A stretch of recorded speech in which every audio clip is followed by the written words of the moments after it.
ఆత్మసాక్షాత్కారం. భగవాన్ శ్రీ రమణ మహర్షి జీవిత చరిత్ర బోధనలు పుస్తక పఠనంలో 123వ పేజీ. ఇక్కడ బ్రాహ్మణ స్వామికి మరియు అంటే రమణులకు శేషాద్రి స్వామికి కొంత మైత్రి, ఈ మైత్రి శాశ్వత మైత్రిగా ఉండేది. ఇక్కడ బ్రాహ్మణ స్వామి రమణ మహర్షి మౌనం పాటించడం వలన జనం ఆయనకు జోలికి పోలేదు. కొత్తగా వచ్చిన బ్రాహ్మణ స్వామి అమూల్యమైన మహాత్ముడని శేషాద్రి స్వామి గ్రహించాడు. ఈ స్వామి ఇంద్రియాకర్షణలను అధిగమించాడు. ప్రాపంచిక విషయాలను పట్టించుకోడు. ఎప్పుడు సమాధ్యవస్థలోనే ఉండేవాడు. అందువల్ల ఈ చిన్న స్వామికి సహాయం చేద్దామని శేషాద్రి స్వామి నిర్ణయించుకున్నాడు.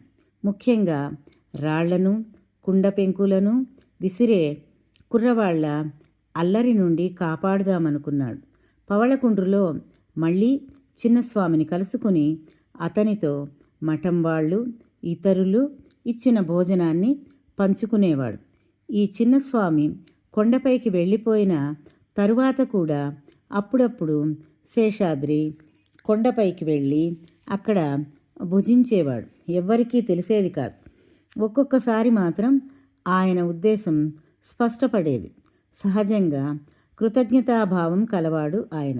ఎవరైనా ఆహారము వసతి ఇస్తే వారికి ప్రత్యుపకారం చేద్దామనే ఆయన భావం.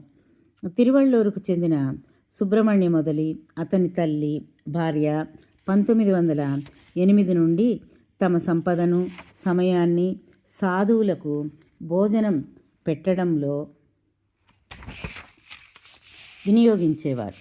30 సంవత్సరాల పాటు మహర్షికి వారితో పాటు ఉండేవారికి వాళ్ళు ఆహారాన్ని అందించేవారు. శేషాద్రి స్వామి కనపడినప్పుడల్లా ఆయనకు భోజనం పెట్టేవారు.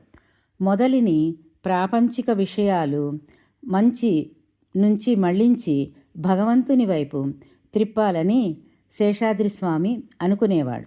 ఒకసారి మొదలి వద్దకు వెళ్ళి ఆయన, చూడండి, నా తమ్ముడు నెల జీతం 10,000 రూపాయలు, నాది 1000 మాత్రమే.